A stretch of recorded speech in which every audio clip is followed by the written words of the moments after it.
नमस्कार विद्यार्थी मित्रांनो, आपली टीईटी परीक्षा झालेली आहे। आता टीईटी परीक्षा झाल्याच्या नंतर तुम्ही सर्वांनी वेगवेगळ्या चॅनलच्या मार्फत आपल्याला किती गुण मिळतील हे सर्वांनी चेक केलंच असेल, ठीक आहे। मग त्याच्यानंतर आता ज्यांना मार्क चांगले पडले त्यांची अशी उत्सुकता राहते की कधी रिझल्ट आहे आणि कधी आपल्याला कळेल की टीईटी पास झालो आपण, त्याची खात्री करून घेण्याची ज्यांची उत्सुकता राहते। ज्यांना माहिती आहे की बाबा आपल्याला मार्क आता जे पासिंगपेक्षा 2-4 मार्क जास्त पडलेले आहेत आणि ज्यांना मार्क कमी पडले तर मग त्यांनी काय करायचं आहे की नाही।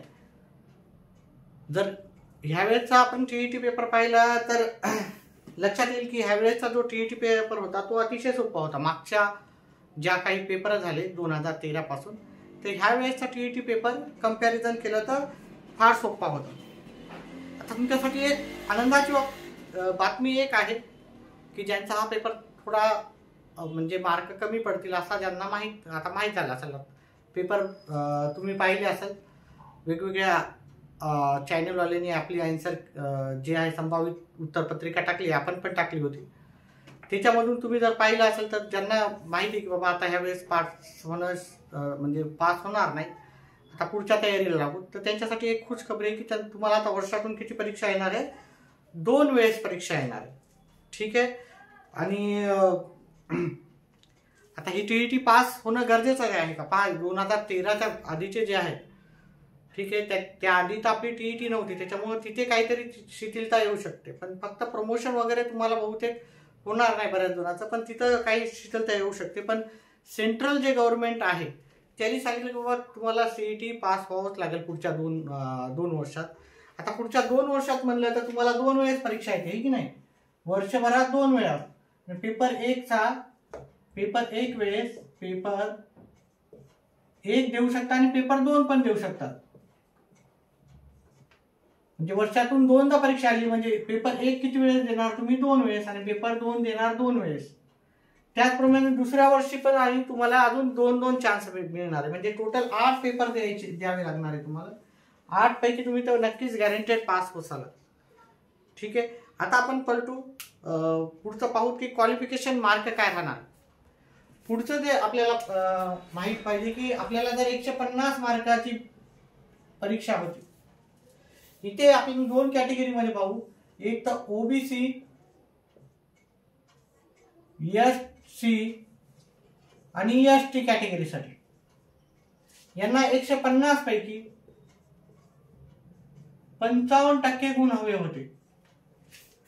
55% म्हणजे आपण 150 चे आपण 55% काढले तर ते होतात 82.5, म्हणजे आता 82.5 म्हणजे तुम्हाला कमीत कमी 83 मार्क घेणं गरजेचं आहे, ठीक आहे। 82 मार्क पडले तर तुम्हाला 55% होणार नाही, म्हणजे कमीत कमी तुम्हाला किती मार्क हवे, 83 गुण हवे।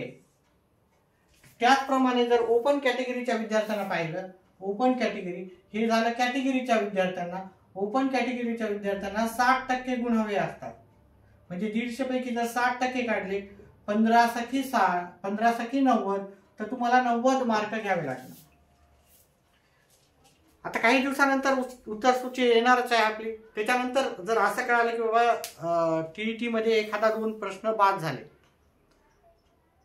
2-3 प्रश्न बाद झाले, मग तुम्हाला काय होणार, तेवढे 2-3 मार्क तुम्हाला भेटणार आहेत का नाही। मग त्याचे मार्क नाही भेटणार तर मग तुम्हाला 83 मार्क घ्यावे लागणार का नाही, किंवा ओपन कॅटेगरीला 90 मार्क घ्यावे लागणार का नाही। तर समजा की आपण गृहीत धरू की 5 जे आहे टीईटीच्या पेपरमध्ये चुकले होते, प्रश्न चुकीचे आले, मग ते 5 जर चुकीचे आले म्हणजे आपले उरलेले प्रश्न आहेत 145 प्रश्न उरलेले आहेत। मग या 145चे तुम्हाला काय करायचे आहे की कॅटेगरीच्या मुलांना 55% घ्यायचे आणि ते होतात तुमचे जवळजवळ 80 मार्क होतात, 79.0 काहीतरी होतात, ठीक आहे। आणि ओपन कॅटेगरीच्या विद्यार्थ्यांना होतात 145चे 55% काढलं तर ते तुमचे होतात 60%, सॉरी, ते होतात 87 मार्क। असं गृहीत धरून केलं की बाबा हे आलं, समजा आपले 10 बाद झाले, फक्त आपण गृहीत धरतो, एवढे काय चुकीचे प्रश्न नसतात, ठीक आहे, 10 प्रश्न पास झालेले आहेत. मग उरले किती? 150 मधून 10 प्रश्न आपण वजा केले, उरले 140. हे 140 चे कॅटेगरी वाल्यांना 55% आणि ओपन वाल्याला 60% गुण आपल्याला घ्यावे लागतात. ठीक आहे, 55 भागिले 100. आता 55 भागिले 100 केलं तर इथे मार्क तुम्हाला घ्यावं लागतात 70 मार्क. आणि कॅटेगरी वाल्या मुलांना मग तुम्हाला घ्यावं लागतील 84 मार्क घ्यावं लागतात. 84 एवढे प्रश्न बाद होत नसतात. फक्त एक तुम्हाला एक अंदाज यावं की किती मार्काला पास आहे, किती मार्काला नाही, त्याच्यासाठीच आपण हे केलं. आता आपला जो मेन महत्वाचा मुद्दा आहे की आपला निकाल कधी लागणार आहे.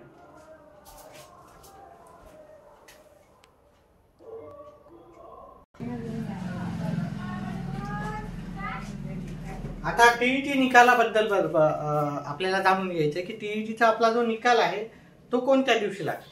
त्याच्या आधी आपल्याला टीईटी कडून एक उत्तर पत्रिका जाहीर होते. ठीक आहे, ती उत्तर पत्रिका जाहीर झाल्यानंतर एखाद्याला जर ऑब्जेक्शन असेल की बाबा माझा खूप अभ्यास आहे आणि मी कॉन्फिडंट आहे की बाबा ह्या प्रश्नाचं उत्तर थोडंसं टीईटीने हे द्यायला हवं होतं, पण ते उत्तर त्यांच्या उत्तर पत्रिकेमध्ये नाही आहे, दुसरंच उत्तर आहे, तर तुम्ही तुमचं ऑब्जेक्शन वगैरे पण तिथं घेऊ शकता. ठीक आहे, तर एक आता उत्तर सूची येईल. उत्तर सूची आल्यानंतर तुम्ही ते चेक करा.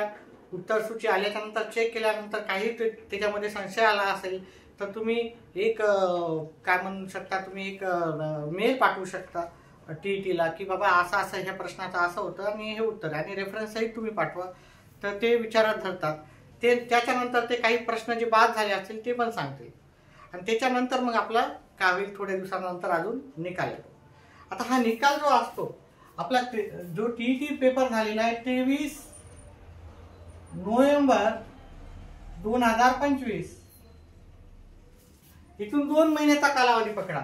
2 महिन्याचा कालावधी होतो आपला 23 नोव्हेंबर डिसेंबर जानेवारी 23 जानेवारी. ठीक आहे, 2026. मग ह्या तारखेला लागणार का नाही, ह्या तारखेच्या 10 दिवस आधी न्या, 7 दिवस आधी न्या, 7 ते 10 दिवस. 13 जानेवारी ते अंदाज आपला 3 फेब्रुवारीच्या मध्ये. हा खूप एक्स्ट्रीम झाला. हा ह्या तारखेपासून तर ह्या तारखेच्या आधी ह्यामध्ये कधीही तुमचा टीईटीचा निकाल लागू शकतो. ठीक आहे, आणि ज्यांचा पेपर नक्कीच माहिती की आपल्याला चांगले मार्क भेटतील आणि भेटणारच आहेत आणि पास होणारच आहे, त्यांच्यासाठी अभिनंदन त्यांचं. जे जे पास होणार आहेत त्यांनी आपलं गुण कमेंट बॉक्समध्ये टाका, आपल्या जिल्ह्याचं नाव कमेंट बॉक्समध्ये टाका, जेणेकरून आपल्याला पण कळेल की बाबा तुम्हाला किती मार्क भेटणार आणि त्यांचं अभिनंदन आम्ही स्वतः पण करू शकू. त्याच्यासाठी आपले जे मार्क पडणार आहेत ते जर मार्क चांगलेच असेल तर तुम्ही पुढच्या याला काय करा, म्हणजे त्यांचं अभिनंदन. आणि ज्यांचे मार्क कमी पडणार आहे तर त्याला नाराज व्हायची काही गरज नाही. अजून आपल्याला भरपूर टाइम आहे. पुढची परीक्षा ऑक्टोबरमध्ये बहुतेक ऑगस्टमध्ये काहीतरी येणार आहे अंदाजात.